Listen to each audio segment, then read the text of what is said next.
This is how to factory reset or hard reset. This is the Vortex HD62.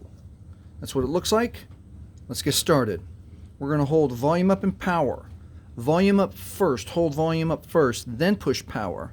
We're going to hold for a few seconds and we're looking for a little white menu to pop up. There it is. Now, be very careful with the instructions here, because we're going to use volume up to select, and we're looking for the recovery mode right there. And now we don't push power for OK, we push volume down is OK. So let's push volume down.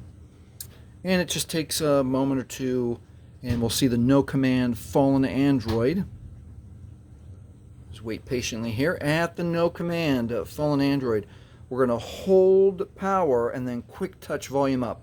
Hold power, quick touch volume up.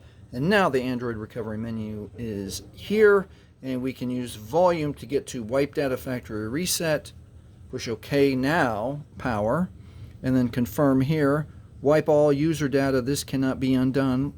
Yes, we'll choose factory data reset with volume keys, and OK with power.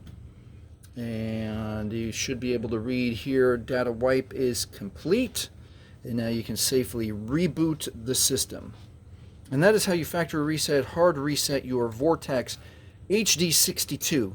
If this has helped you, please like, please subscribe. Thank you for watching.